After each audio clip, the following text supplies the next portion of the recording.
Hi friends मु सचिन आपन को बहुत बहुत स्वागत करुच्ची आ गोटा मोर नुआ सेसन आज टू स्टार्ट करवा आमर आज टू ओडिया ग्रामर टॉपिक्स मु आज टू स्टार्ट कर दोची एटा आपनकर परीक्षा पाई बहुत बहुत इंपोर्टेंट जमिति ओडिशा गवर्नमेंट एग्जाम जत्ते भी हला बीड कहि दियंतु O triple C O double C Odisha under जत्ते एग्जाम अछि हमर सबु पाई एई क्वेश्चन आसुची ग्रामर कारक विभक्ति।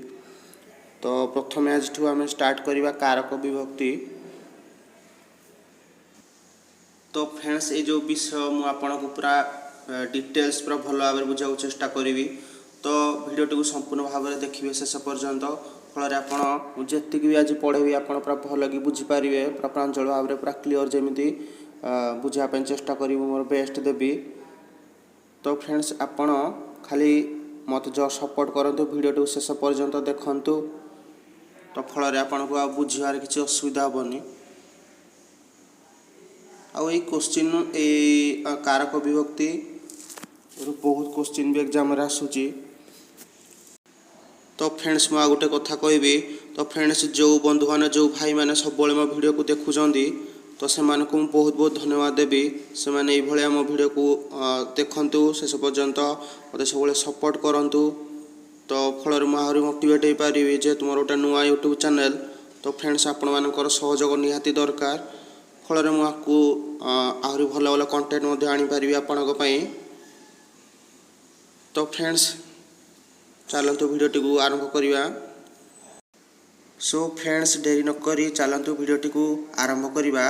राजा प्रभात भिक्षुक मानक राजकोषर स्वहस्तर गाई गुड़ी को दान कले। प्रथम आपण ये वाक्यटी को भल भाव में पढ़ु। यही वाक्य क्रियापद देखिले किए ना दान कले। दान करवा हूँ आपणकर क्रिया। यही क्रियापद सहित अन्य पद गुड़िक संबंधित। तो यही वाक्य जिते भी पद आप देखुं ये क्रियापद सहित सबू संपर्क समस्तଙ୍କର संपर्क अच्छी। आम वर्तमान केतोटी प्रश्न करवा ये क्रिया को नहीं। तो किए दान कले फास्ट प्रश्न करवा किए दान कले। तो जदि आम एठे किए दान कले प्रश्न करवा आपणकर उत्तर आसीबो किए दान करथिले ना उत्तर आसीबो राजा। तो राजा ये जो पदरे राजा को आम कौन कहवा राजा माने कौन बुझुची। तो राजा जड़े कर्ता। तो सेकेंड रे आम प्रश्न करवा कौन दान कले। तो यार उत्तर आसीबो गाई गुड़ी को दान करथिले। तो ये जो गाई है कौन गाई गुड़ी है आमर संबंध वाक्य कौन अच्छी ना गाई गुड़ी होउचंदी कर्म। तो सेमती आउ गोटे जदि प्रश्न करवा क्या द्वारा दान कले। तो यार उत्तर आसीबो स्वहस्तर दान कले। स्वहस्त माने निज हाथ में दान कले। तो यार वाक्य सहित यार संबंधटा कौन माने संपर्क कौन अच्छी ना स्वहस्तर माने निज हाथ में देले। तो यहाँ करण। सेमती आउ गोटे प्रश्न करवा क्या दान कले ना भिक्षुक मानक दान कले। दान करवा तो कौन संबंध अच्छी वाक्य सहित ना संप्रदान माने दान कले। हेमती आउ गोटे प्रश्न करवा नेक्स्ट रे क्यों ठारू दान कले माने क्यों जगार दान कले गाई गुड़ी को। तो यार उत्तर आसव राजकोष दान कले। तो ये जो राजकोष बाकी सहित कौन संपर्क अच्छी बा संबंध अच्छी ना अपादान दान कर देइजंदी तेणु अलग होगा अपादान माने अलग हो। तो सहीपरी लास्ट आम जब प्रश्न करवा केतेबेले दान कले ना प्रभात दान कले। केतेबेले माने समय को बुझेला काल को बुझेला। तो यार उत्तर आसला प्रभात दान कले। तो संबंध कौन वाक्य सहित प्रभातर ना अधिकरण। अधिकरण माने स्थान बा काल संपर्क रे जे बुझाऊँ अधिकरण। तो देखंतु जेते भी आम प्रश्न कले एथुरु आम जानिले जे जो आमर क्रियापद अच्छी दान कले क्रियापद सहित वाक्यर अन्य पद गुड़िकर भिन्न भिन्न संबंध रही। यही संबंध को कारक कहती। तो ये जो दान कले थिला आमर क्रियापद देखंतु ये क्रियापद सहित सबू पदर जेते भी पद रहा तार किछि ना किछि संपर्क रहुची। तो ये जो संपर्क बा संबंध को कारक कहती। तो कारक बुझी पाइले। तो बर्तमान आम नेक्स्ट को देखिबा। तो फ्रेंड्स एबे आम देखिबा कारक केते प्रकार आ कौन कौन कारक अच्छी आम से विषय देखिबा। वाक्य मध्य क्रियापद सहित अन्य मानकर जो संबंध रही था ताकू कारक कहुए। आउ थे मुझे आपको कारक क्या कहुए बुझे जाऊँगी। वाक्य मध्य गोटे वाक्य आपणकर क्रियापद सहित आउ जेते पद रहा से क्रियापद सहित जहाँ भी संपर्क थाए बा संबंध थाए ताकू कारक कहते। आपण बुझिपाइले। एबे कारक होजी बा एबे देखिबा कारक केते प्रकार। एई संबंध 6 प्रकार। एई जो संबंध 6 प्रकार संपर्क अछि एहाकू आधार करी 6 गोटी कारकर परिकल्पना कराहेछि। तेणु आपणकर कारक होजी 6 प्रकार। सेगुड़िक कौन कौन हला ना प्रथमे आसला कर्ता कारक, तापरे कर्म, तापरे करण, तापरे संपादन संप्रदान, तापरे अपादान और अधिकरण कारक। 6 प्रकार बुझिपाइले। कर्ता कारक, कर्म कारक, करण कारक, संप्रदान कारक, अपादान कारक और अधिकरण कारक। एहीपरि वाक्य रे हमर 6 प्रकार कारक थाए। बुझिपाइले। प्रथमे आमे एबे पढ़िबा कर्ता कारक विषय रे। तेणु फ्रेंड्स एबे चलतु देखिबा कर्ता कारक। एबे आपनको मु केतोटी उदाहरण बुझेबी। तो उदाहरण गुडी को प्रथमे पढ़ी नबा। प्रथम उदाहरण कहिला विवेकानंद अमेरिका रे अजीस्वनी भाषण देथिले। तापरे द्वितीय उदाहरण पढ़ंतु खरा दिने पणस पाचे। तापरे तृतीय उदाहरण कहला राजा पुरोहितंक द्वारा यज्ञ कराउछंती। तो अबे हमें नेक्स्ट देखिबा आ कोन उदाहरण रहिछि। तो फ्रेंड्स टिके उदाहरण गुडी को आपण भलगी देखि साइले। एबे आसंतु आ टिके भलगी ताको बुझिबा। लक्ष्य कर जे प्रथम वाक्यर भाषण देवा क्रियाटी विवेकानंदଙ୍କ द्वारा संपादित होछि। प्रथम उदाहरण रे देखिले किए भाषण दउजंती ना विवेकानंद भाषण दउथिले। तो द्वितीय उदाहरण रे हमें द्वितीय वाक्य रे पढिथिले पाचिबा क्रिया पणस समुद्र पाइछि। तो किए पाचिथिला पणस पाचिथिला। एवं यज्ञ कराइबा क्रियाटी राजा निजे न करी पुरोहितଙ୍କ द्वारा कराउछंती। जो यज्ञ तृतीय उदाहरण थिला यज्ञ किए कराउछंती ना राजा निजे करूनांती एडे पुरोहितଙ୍କ द्वारा कराउछंती। एणु वाक्य तीनोटी रे यथाक्रमे विवेकानंद पणस और राजा कर्ता कारक अटंती। तो ये जो तीनटा को उदाहरण आम देखिले तो ये विवेकानंद हैला, तापरे पणस हैला, तापरे राजा हैला। तो एमानकु कोन कह जाय ना कर्ता कारक। तो कर्ता कारक आपण केमिति जानिबे ना जे गोटे काम को गोटे कार्य को जे करौजंदी तो ताकू जे करे बा कराए ताकू कर्ता कहंती। तो एथुरु आमे जानिले साधारणतः क्रियापद पूर्वरु किए बा कौन लगाए प्रश्न कले उत्तर रे कर्ता कारक मिली थाए। आमर जो गोटे वाक्य रे जो क्रियापद थाए ता पूर्वरु किए बा जो कौन लगाए जदि प्रश्न करिबा जहा उत्तर मिलिबो से आमर हे जीवो कर्ता बा कर्ता कारक ताकू कहा जाए। वर्तमान आमे आउटिके उदाहरण को देखिबा। तो आमे वर्तमान प्रश्न करिबा किए अजीस्वनी भाषण देथिले। तो एमिति जदि प्रश्न करिबा आमर उत्तर आसीबो किए विवेकानंद भाषण देथिले। तो विवेकानंद हेउजी कर्ता। सेमिति पचारिबा कोन कोन पाछि थाए कोन पाछिथिला पणस पाछिथिला। तो उत्तर कोन आसला पणस। तो पणस एडे जीव कर्ता। किए यज्ञ कराउछंती किए यज्ञ कराउछंती तो यार उत्तर आसीबो राजा यज्ञ कराउछंती। तो राजा हे जीव कर्ता कारक। तो कर्ता कारक मु भाबुजी आपण भला भाबरे बुझी पाइले। जदि भी आपण भला किछि डाउट आसु जे आपण बुझी पारनांती ताले मते कमेंट बॉक्स रे जणातु। फଳରେ ମୁଁ ଆପଣଙ୍କୁ କମେଣ୍ଟରେ ମଧ୍ୟ ବୁଝେଇ ପାରିବି ବା ନେକ୍ସଟ ଭିଡ଼ିଓରେ ମୁଁ ୟାକୁ ଆଉ ଟିକେ ଡିଟେଲ ଭାବରେ ଆଉ ଥରେ ଆପଣଙ୍କୁ ବୁଝିବାକୁ ଚେଷ୍ଟା କରିବି। तो फ्रेंड्स ମୁଁ ଆଉ ଥରେ कर्ता कारक ଆପଣ କେମିତି ଚିହ୍ନିବେ ବୁଝେଇ ଦଉଛି।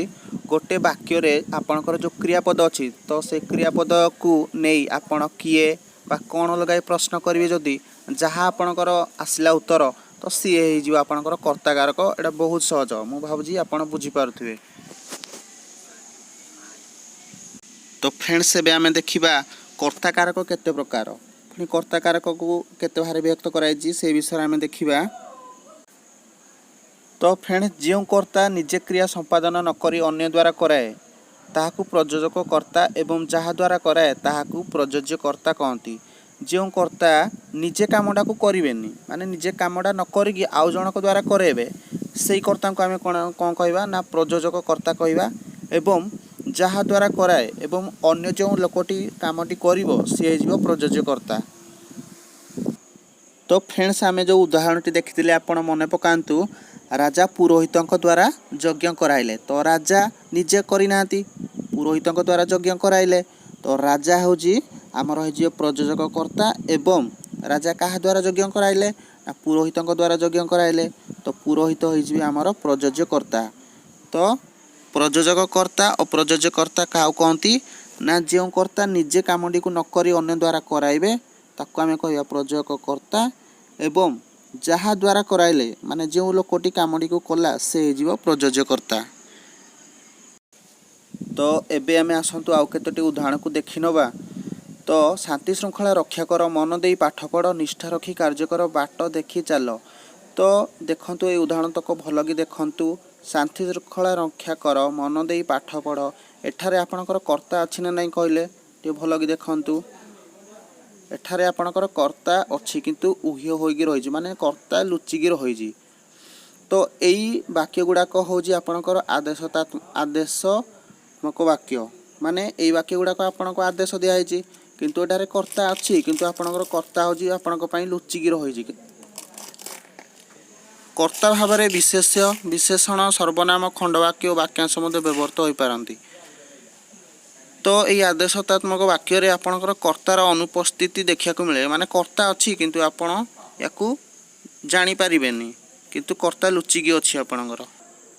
तो फ्रेंड्स एठारे लिखा जायछि आउ कोन ना कर्ता भावरे विशेष्य विशेषण सर्वनाम खंडवाक्य और वाक्यांश मध्ये व्यवहृत होई पारंती। तो एही परि वाक्य रे आमे कर्ता को विशेष्य भावरे पाई परिबा, विशेषण भावरे मध्ये व्यवहार करि परिबा, सर्वनाम भावरे मध्ये व्यवहार करि परिबा, से परि खंडवाक्य और वाक्यांश मध्ये व्यवहार करि परिबा। तो चलतु केतोटी उदाहरण देखिदबा। तो विशेष भाव में देखंतु केमिति व्यवहार कराई। कपिलेन्द्र देव एक विशाल राज्य प्रतिष्ठा करथिले। कपिलेन्द्र देव एक विशाल राज्य प्रतिष्ठा करथिले। तो ये कपिलेन्द्र देव आपणकर विशेष्य कर्ताकारक। तो देखंतु तापर विशेषण भाव में केमिति व्यवहार कराई। गुणवंत समस्तंकर आदरर पात्र होइथाए। तो एठारे कहले विशेषण आपणकर किए गुणवंत होउछि आपणकर विशेषण किंतु याकू आमे कर्ता भाव में मध्ये व्यवहार करिजे। गुणवंत गुण को बुझेला माने विशेषण हम तेणु गुणवंत आमर होजे कर्ता किंतु गुणवंत विशेषण। एमती सर्वनाम पद देखंतु से अत्यंत स्वाभिमानी थिले। से आसला माने आपणकर सर्वनाम। तो वर्तमान देखिया खंडवाक्य आकार आपणकर केमिति व्यवहार होइछि। काली खेल हेबो कि नाही वर्षा पर निर्भर करे। तो काली खेल हेबो कि नाही एटा होजे आपणकर खंडवाक्य। तो वर्तमान देखिया वाक्यांश उपर आपणकर केमिति निर्भर कर।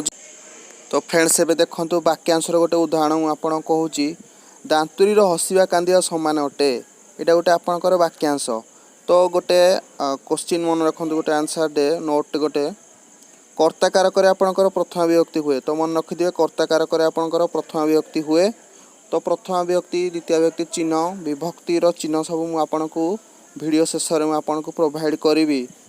तो वर्तमान एतिक मन रखंतु कर्ताकारक आपणकर प्रथम विभक्ति हुए। सो फ्रेंड्स एही परी वीडियो आपनको पसंद आउथले वीडियो को लाइक शेयर और सब्सक्राइब करंतु। आ गोटे शेयर मध्य कर दियंतु आपनको फ्रेंड्स मानको ग्रुप रे जा फल से माने मध्य जानि परिबे वीडियो विषय रे आ से माने मध्य उपकृत होई परिबे। तो गोटे शेयर निश्चय करिवे। एबे चलंतु आकु देखिबा नेक्स्ट होले आपनकर कर्मकारक। तो फ्रेंड्स चलंतु देखिबा नेक्स्ट कर्मकारकर केतोटी उदाहरण आपनको दउची। मार्कनी रेडियो उद्भावन करथिले। द्वितीय रहेला नील आर्मस्ट्रंग चंद्र को जाइथिले। इंग्रेज माने भारत को खंड खंड करथिले। प्रदत्त तीन गोटी वाक्य रे कर्म गुड़िक यथाक्रमे। तो कर्म कि आपण जानि पारथुबे। तो प्रथम वाक्य रे रेडियो हैला, द्वितीय वाक्य रे चंद्र हैला, तो तृतीय वाक्य रे सेमिति भारत। तो एमाने हेले हमर कर्म। तो कर्म माने गोटे स्थान को बुझौथुबो। तो केमिति कर्म गोटे वाक्य रे कर्म केमिति चिन्हबे आपण क्रियापद सहित एही पद मानकर संबंध को लक्ष्य कर। जदि आमे प्रश्न पचारिबा देखंतु कोन उद्भावन करथिले रेडियो उद्भावन करथिले। तो उत्तर जोड़ा आसुजी सेटा आपणकर हेजिवो कर्मकारक बा कर्म। केउठी को जाइथिले जदि सेमि प्रश्न पचारिबा हेजिवो उत्तर आसीबा आपणकर चंद्र को जाइथिले। तो कोन केउठी को काहाकू। तो एही भला जदि आमे प्रश्न करिबा जहा उत्तर आपणकर आसिला सेटा हेजिवो आपणकर कर्मकारक बा कर्म। आपण गोटे वाक्य रु चिन्हि पारिबे। तो सेमिति काहाकू खंड खंड करथिले बा करिदेले इंग्रेज माने। तो यार उत्तर होला भारत। तो रेडियो होला चंद्र को होला भारत को होला। तो एमाने हेले कर्मकारक बा कर्म। ई वाक्य रे एई शब्द माने हेले कर्म। तो फ्रेंड्स आउ कोन आमे मध्ये कहि परिबा ना कर्तार क्रिया साधन रे जहा अभिसलित ताहा कर्मकारक। कर्ता कर्तार क्रिया साधन माने कर्ता जहाँ करने को चाहूँगी जहाँ तार इच्छा बा अभिलाष सीटा हूँ आपणकर हूँ कर्म बा कर्मकारक। तो बर्तमान आम कर्मकारक को आउ टे भल भाव बुझा आपण को आउ टे देखु मु बुझाऊँ आपण को।